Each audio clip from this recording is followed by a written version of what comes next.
Hi,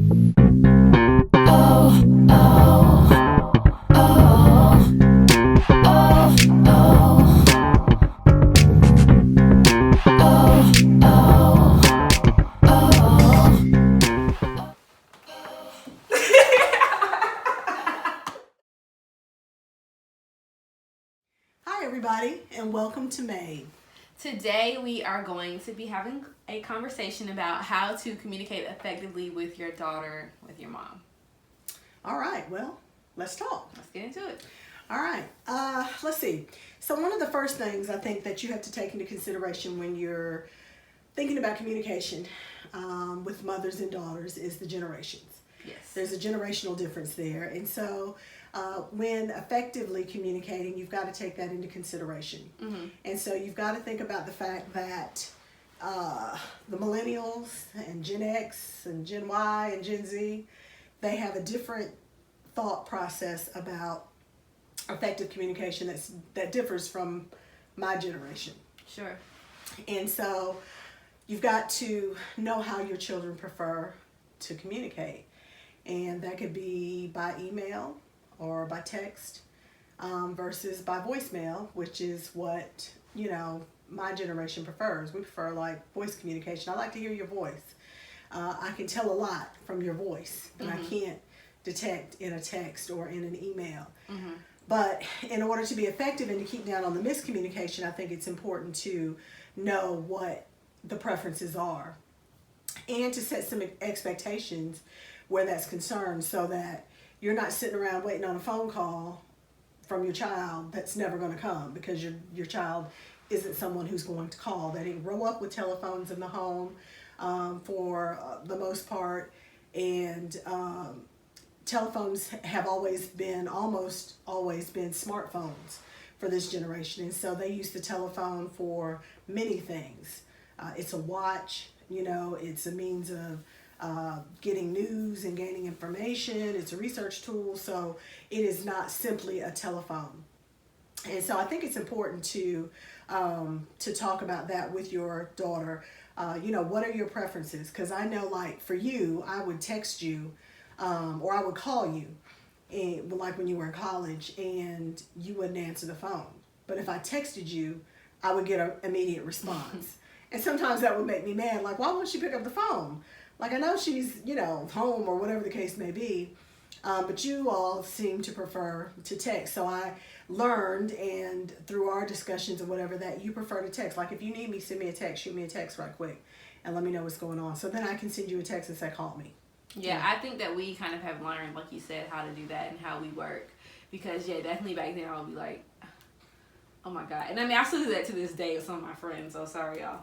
But, like, they'll be calling and I'm just like, I don't feel like having a conversation right now. Just text me what you want to say. Like, I don't feel like speaking. Like, I just want to just have a text, get it over with. But I think that we've kind of learned and grown through that some, too, because I know that we mostly communicate over the phone. Like, we have phone conversations. But I kind of know, like, that I can text you. It depends on what it is. But there are certain things that I'll just text you and I know that, you're fine with that or whatever. Versus like my dad, for example, like I won't text him.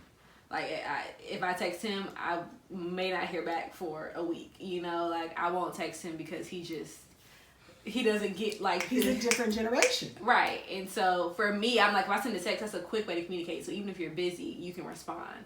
Or even if you don't feel like talking or you got your hands full, whatever, you can send a quick text. So I agree. That's something that we have to communicate about.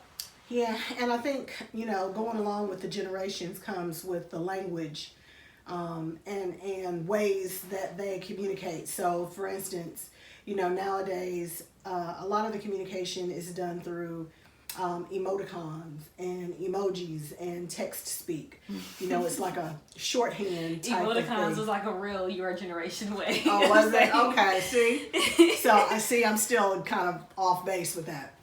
But the emojis and text lingo and things like that, and you have to kind of know what you're doing when you step into that arena. Yeah. Because it too can be dangerous. It's hard to, like I said, detect tone and demeanor in a text message or an email message, and so you have to be really, really careful. I know you've accused me of being dry. Oh, you're a dry texter. You're such a dry texter. So much so that I've had friends who, like, were texting you, and then, like, I can remember one friend in particular, and she was texting you about something, and at some point, you know, she said her piece, whatever, and then you responded, and you were just like, okay. And she was like, I don't know what your mom meant when she said okay, because there were no emojis, Okay. like, there was no punctuation, like it wasn't okay exclamation point, it was just okay. But that's because I think that our generation realizes how much can be lost through text, you know, and through nonverbal communication. So we make a concerted effort to use emojis and punctuation to make sure that the tone is clear.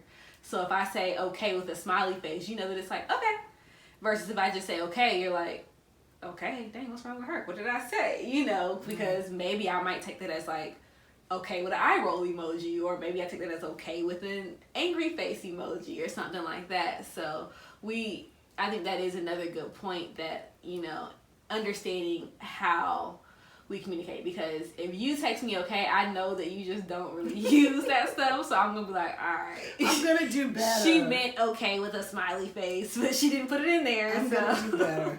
But yeah, but again, I think it's a generational thing, you know, because when I sit down to write an email or a text, I'm trying to do prose.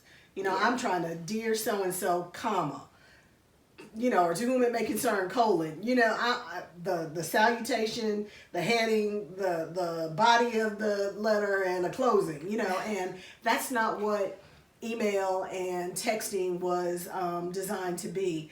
But I still have a hard time with some of the text lingo and shortcuts that are used, you know, like using the number 2 instead of TWO. Well, we don't really do that anymore. Oh, you don't? So, no. Oh, okay.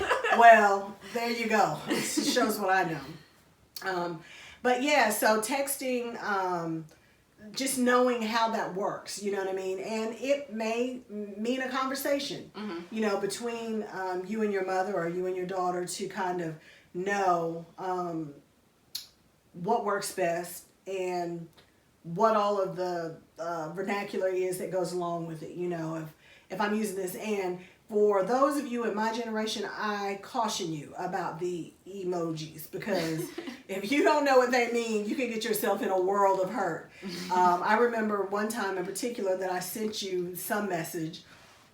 We were corresponding back and forth, and I sent you a message, and I put an emoji on there that I thought was appropriate, but apparently it wasn't, because then you responded with like, well, why'd you put that emoji on there or whatever? And I'm like, well, I thought he was like laughing or something. And you were like, no, he was crying. And I'm like, oh gosh, okay, I thought he was crying with laughter. He was laughing so hard he was crying or something. And it's like, yeah, no, I used the wrong emoji.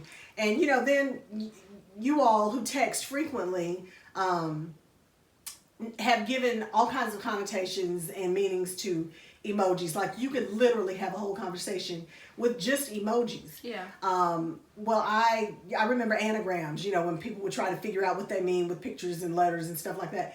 Y'all can do that now with emojis, and but I can't do that yet. So you have to be careful, because, you know, if you're sending an eggplant, or you're sending a peach, or you're sending certain things, they have different connotations when they're sent. So I would just caution people just to be careful. Learn the specific meaning of the emoji. If you don't know, ask any 12-year-old. They can tell you what they mean. And well, I think, not to cut you off, I think that's a good point too, because now there are generations who literally grew up with this technology. Like my generation, we didn't always have this level of technology. Like we grew up with technology in the sense that it evolved as we grew. Mm-hmm. So we were able to kind of define the bounds and rules for how it works. But there's also another generation that's younger than me that they've grown up with this already in existence and have created ways to make it their own too. So I think probably for parents who have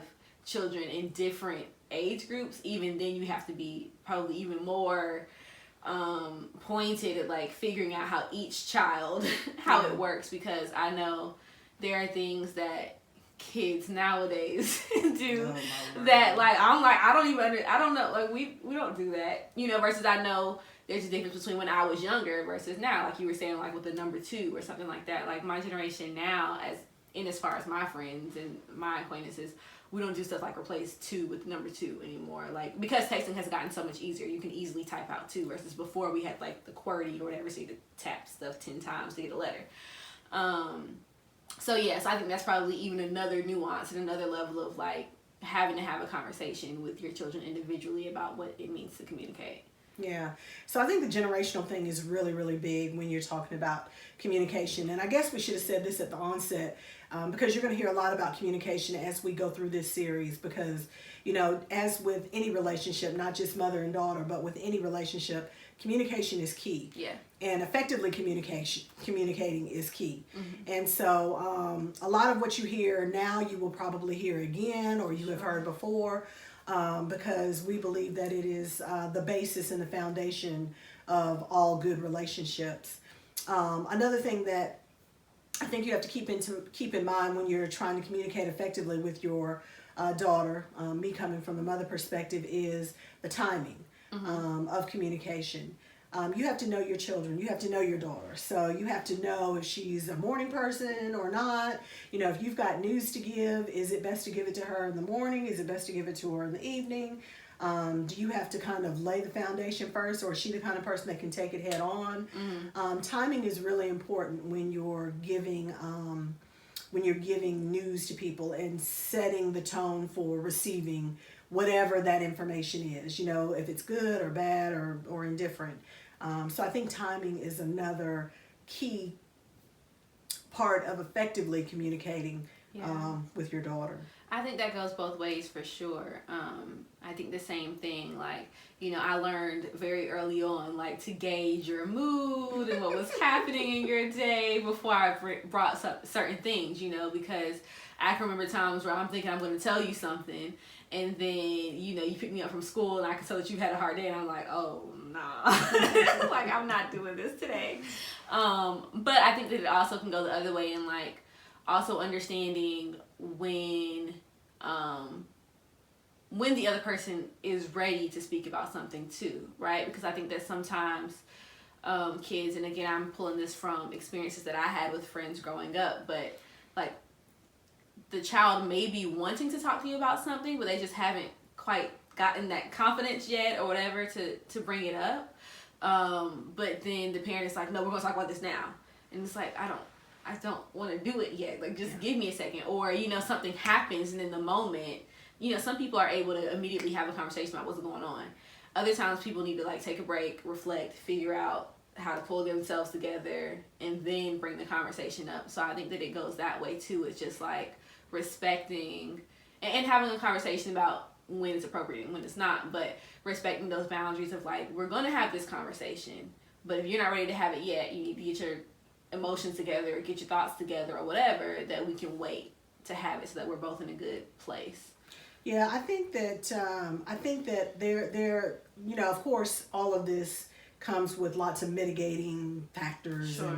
And different things that might impact the way that you do it. Because I think that as a parent, you know, again, sometimes we see the 50,000-foot view and we know what's coming down the pike, or we've been through this with maybe a sibling, an older sibling or whatever, and we feel or know the need to have an immediate conversation about something, whether you're ready or not.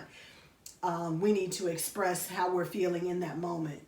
But then I also understand that there are times when, as a parent, again, because of the emotion of a situation, it may be best that you not discuss it in that moment, because the emotion is going to take over and the logic and reasoning may not be there, or you may not be able to express it or get it through because of the emotion that's involved. So, you know, I think timing in so many ways is really, really important when it comes to having effective communication. And again, not just with your daughter, but with people in general. Right.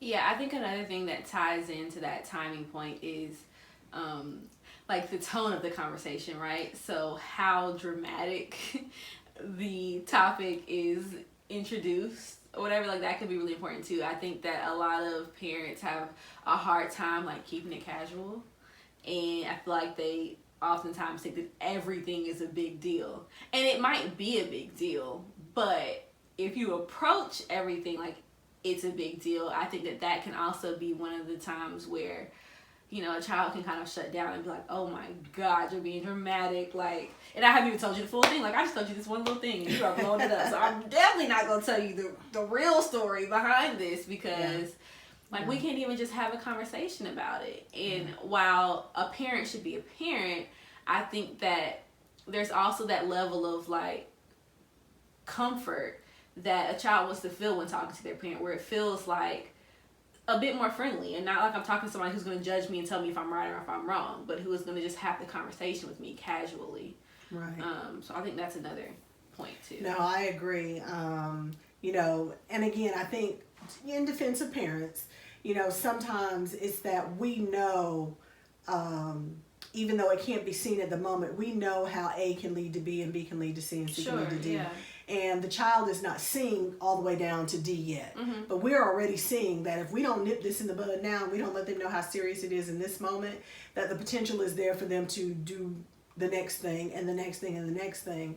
And so, you know, I think sometimes that's what it is. It's a protective mechanism that we have as parents to try to make sure that we don't prevent our kids from having any kind of an adverse experience of any kind.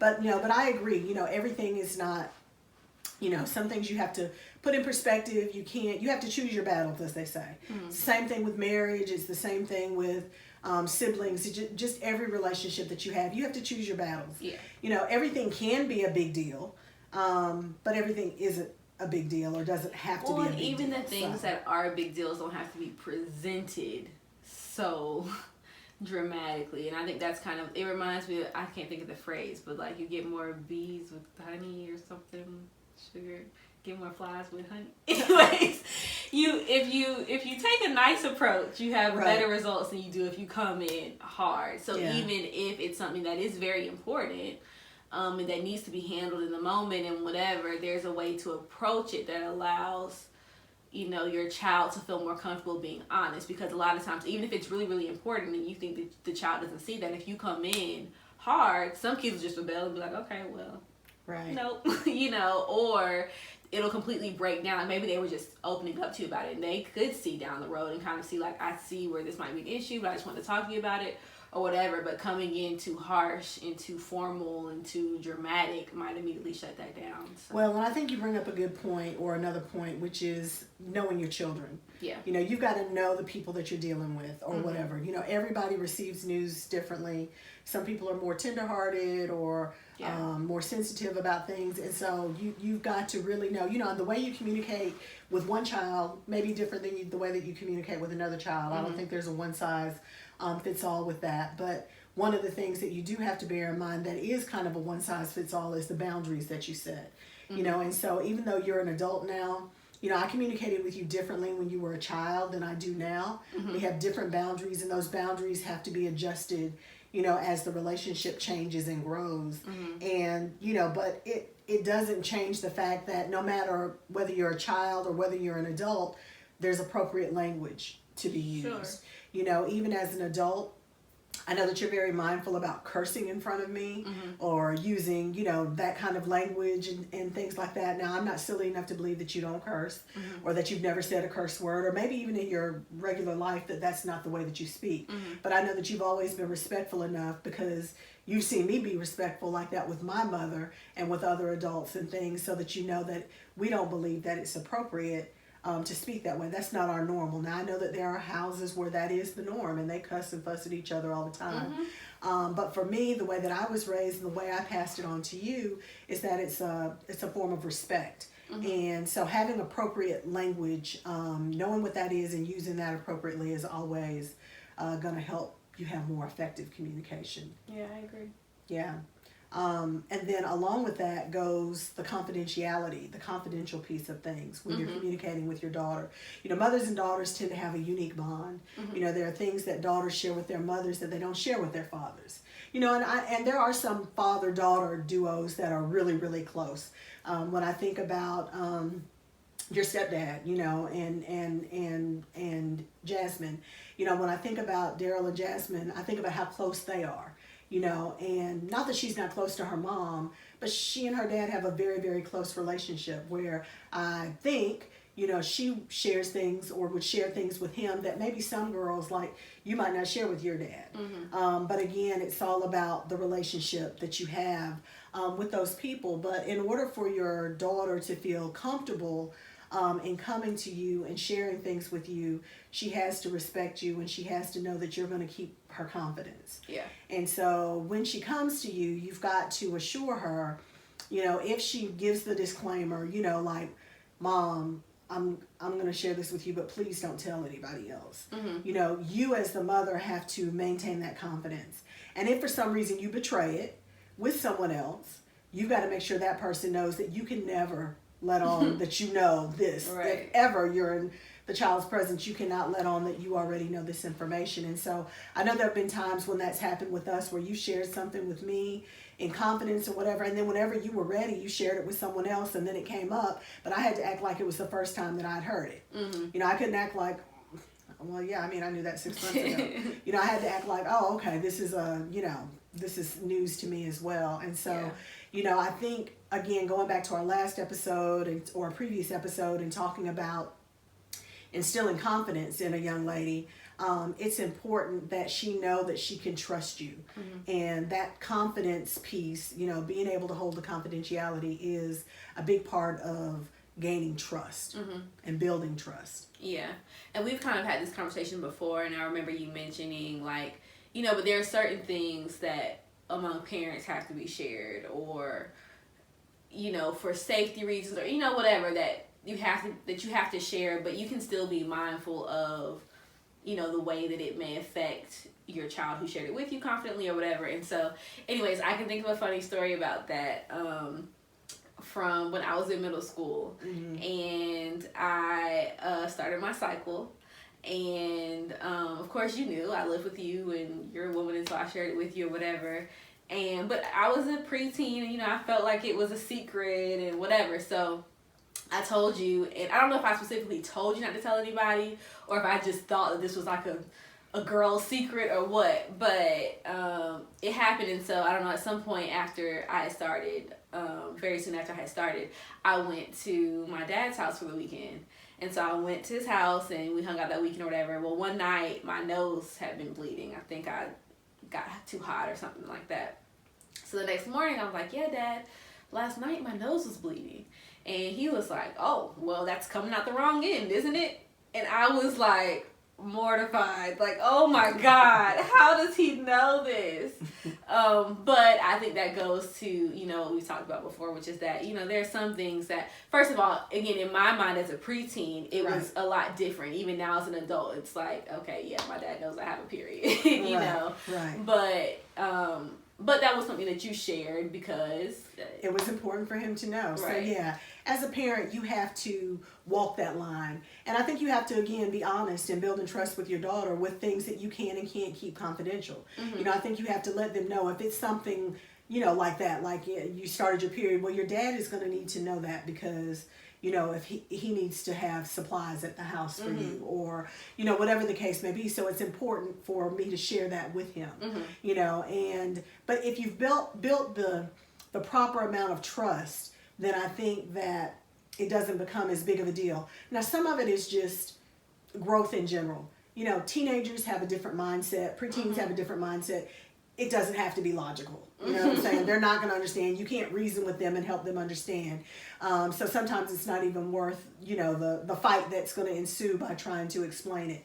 But just, knowing that there are some things. And I think when they have the trust and they know that everything that you do is going to be in their best interest, and they trust you, then they know that you didn't do it out of any kind of spite or malice, of any sort to try to, embarrass them or call them out or anything. So, having that confidentiality is a big, big part of setting the boundaries and being able to communicate effectively with your daughter. Well, and that's a good point too, talking about like the embarrassment and what the motive is behind it, because I think that empathy is another important factor when you're communicating, For sure. understanding where your child is coming from. And I think part of that is also like just remembering how you were when you were their age, you know, or maybe you weren't that way, but how your friends were, how your sister or your brother were, you know, whatever, but just putting yourself back in their shoes and understanding that, yeah, as a preteen, I might have felt this way, you know, so let me not treat it like, girl, it ain't a big deal, be quiet, you know, but like, okay, let's communicate about it, because I know to you it's a huge deal or whatever, but just having that empathy in communication to understand where they're coming from and when it's appropriate. I mean, it kind of goes back into all these other points that we talked about, but I think having an empathetic sort of mind towards it would help all of that. Absolutely. And like we said before too, with the mindset, you know, having that growth mindset and knowing that you're going to have diverse perspectives on things, you know, it's going to be different for a 12-year-old than it is for a 40-year-old, you know, and so just understanding that, like you said, where that person is coming from and not holding judgment, you know, having a safe zone, a safe space where your daughter can come to you and can share anything. You know, that's how I raised you girls, was like, there's nothing that's off limits. There's no discussion we can't have. And then I have to adjust myself as a parent to receive whatever comes my way. You know, but I would much rather that you have the discussion, and especially in this day and age, you know, not so much with you guys. Like you said, you grew up with technology, but not the way technology is today. You know, elementary kids have smartphones. And they can go on, you know, like Taylor, little granddaughter, 3 years old, she can go to YouTube. You know, she knows how to get on YouTube and stuff. And so they have access to things that you all didn't have. And so they have other things and resources outside of the parents or the village to go to get answers. And the problem is that those answers aren't always the right ones, or they're not always positive ones or ones that you would want them to have. And so, you know, establishing a no judgment zone where your daughter feels comfortable coming to you and speaking to you about whatever it is, and her knowing that there is nothing off limits. There's nothing that I can throw my mama with. Now, you may come to me with something or whatever, and we have a very whatever discussion, and then I may go in my bathroom and throw up. Like, oh my God, I can't believe we're having this discussion, or cry, or, you know, whatever it is. But in that moment as a parent, you know, I have to rise to the occasion, and I have to reassure you, and I have to provide you with the information that you need that's going to guide you so that, you know, whatever your next move is appropriate, you know, or whatever your understanding is of the situation is appropriate. So I think having that, you know, no judgment zone is also something that is really, really important when you're talking about communication. Yeah, I agree. And like you said, especially for the varying age differences in age groups too, because, you know, I can remember times when, like as a teenager, for example, you know, 16, 17, 18, where I knew, you know, like I might come to you to talk about something. Like I can think specifically with relationships. And I'm an emotional person. Like I'm a crybaby. I cry. That's just how I work. But for me, crying is not some heightened level of like, I'm so distressed that I'm crying. Crying is just like, that's what I do in reaction to a lot of stuff. I can be happy, I can be sad, I can be stressed, I can be mad. I cry. So I can remember times like, you know, as a teenager where I'm crying, and so to someone who's not as emotional or whatever, it seems like, oh my God, you're way too distraught over this. And in my head, I'm like, no, I know it's not the end of the world, but I'm just getting my emotions out, and I just want to talk about it. Yeah. But it's not that I think it's over, whereas, you know, you or any other parent might be like, okay, you're doing a lot. Like, I don't want you to be on suicide watch. Yeah, like, what is happening? Yeah. So, yeah, I just think that no judgment zone and that ability to understand where they are at certain ages and what they need, you know, because even now as an adult, there are a lot of times where I come to you and I know what I'm going to do at the end, or I know that this is just a phase or whatever, but I still just want to talk to you about it, you know, so understanding the difference between like, okay, I need to guide and direct versus I just need to be a listening ear. Absolutely. I was going to say that. And sometimes the most effective part of communication is the listening aspect. Yes. It's not always that you have to come up with an answer or that you have to solve the crisis, you know, provide some kind of a solution to the problem or whatever. Sometimes your daughter just needs to be heard. She needs to say her piece. And this is a safe space, or should be a safe space, where she can express her feelings and express whatever it is that's going on, and know that it's going to be a place where she's going to receive some understanding and some compassion. Yes. And so listening, I think, is really, really important. You know, maybe one of the most important parts of the effective communication piece. I agree. Yeah.